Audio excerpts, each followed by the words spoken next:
Good evening, visitors. Welcome to the Australian War Memorial's last post ceremony. My name is Craig Burrell, and joining us today from the Australian Army is Colonel Michael McMahon. We're honoured to acknowledge Lieutenant General Datuk Sheikh and Director General Defence Intelligence Malaysia, accompanied by Major General Matt Hall, Director, Defence Intelligence Organisation, Australia. We're also honoured to acknowledge the members of the Five Eyes Counter Improvised Threat Steering Committee in attendance this evening and the accompanying delegations. We welcome the veterans who have served, those that are still serving, and the families that support them. We acknowledge the members of RSL and Services Clubs Association, RSL Victoria, and RSL Queensland, who are watching the broadcast of this ceremony across Australia. During this evening's ceremony, wreaths will be laid at the base of the Pool of Reflection by visitors and students on behalf of the following schools. From New South Wales, St Ambrose Primary School, Pottsville. From Victoria, Melbourne Grammar School, Grimwade House, Caulfield. And from Queensland, Belmont State School, Carindale. If you are able, please stand and join in singing the National Anthem.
Students, please be seated.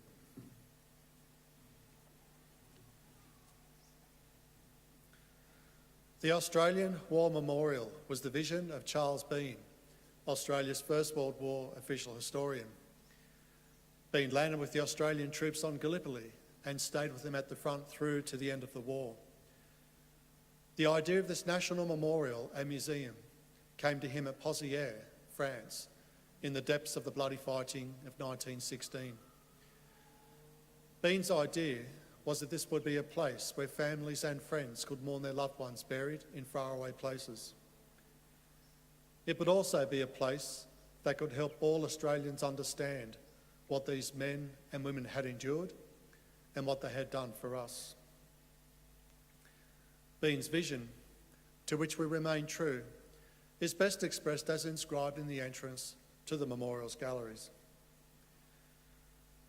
Here is their spirit, in the hearts of the land they loved, and here we guard the record which they themselves made.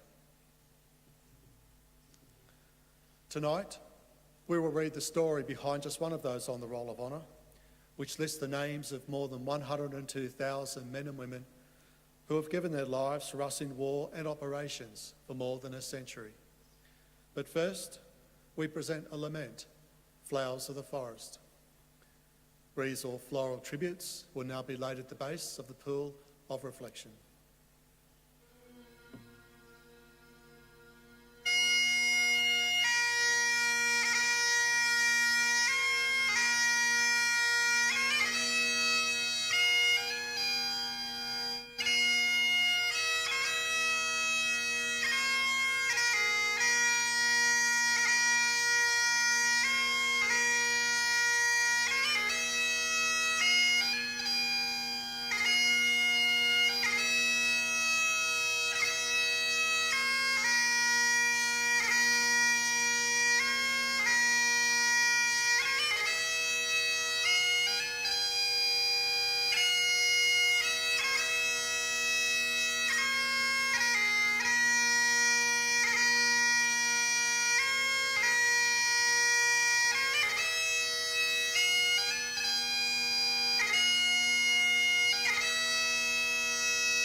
Today we remember and pay tribute to Private Norman Richard Brown. Norman Brown was born on the 14th of August 1894, the only son of Richard Brown of the Sydney suburb of Leichhardt. He went on to work as a milk carter for the Fresh Food and Ice Company at Auburn and Granville. Brown enlisted in the Australian Imperial Force in October 1915.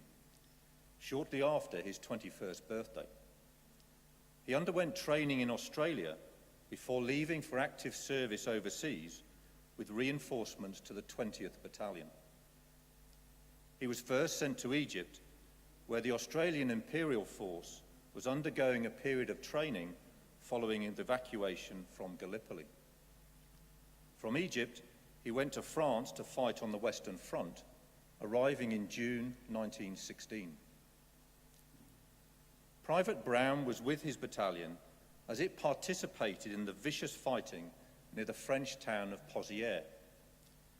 In early August 1916, the 2nd Division, to which Brown's 20th Battalion belonged, suffered the highest casualties in a campaign that was said to have left Pozières more densely sown with Australian sacrifice than any other place on earth. Nevertheless, Private Brown came through unscathed and went with the battalion to Belgium to rest. By November 1916, the 20th Battalion was back on the Somme, and on the 14th of November, it participated in a small operation to capture German positions near the French village of Fleur. Not part of the original attacking force, the 20th Battalion provided companies to the front line after the attack began to reinforce those assaulting the line after they had suffered casualties. At some point during this attack, Private Norman Brown was in the front lines when an artillery shell burst nearby. He was struck in the head, arm, and leg. Despite being carried to a dressing station, Brown's wounds were too severe, and he died the following day. Private Norman Brown was buried in Dartmoor Cemetery at nearby Becordale-Becourt. After the war, his parents could not be traced, and so he has no epitaph. He was 22 years old. His name is listed on the Roll of Honour on my right, among almost 62,000 Australians who died while serving in the First World War. A photograph of his headstone is displayed today beside the pool of reflection. This is but one of the many stories of service and sacrifice told here at the Australian War Memorial. We now remember Private Norman Richard Brown, who gave his life for us, for our freedoms, and in the hope of a better world.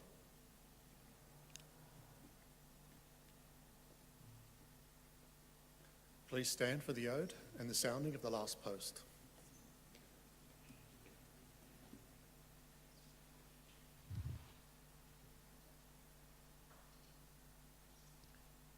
They shall grow not old, as we that are left grow old. Age shall not weary them, nor the years condemn. At the going down of the sun, and in the morning, we will remember them.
lest we forget.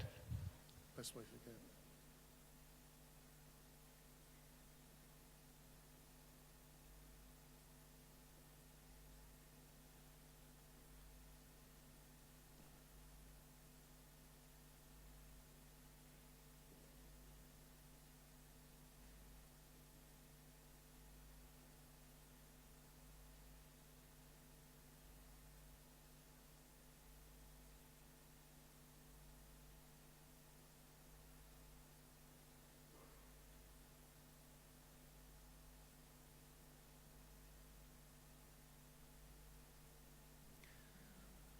We leave you this evening with the words of the memorial's founder, Charles Bean. Many man lying out there at Poziere or in the low scrub at Gallipoli with his poor, tired senses barely working through the fever of his brain, had thought in his last moments, well, it's over. But in Australia, they will be proud of this. Ladies and gentlemen, girls and boys, that concludes the last post ceremony. We thank you for visiting the Australian War Memorial, and we wish you all a very good evening.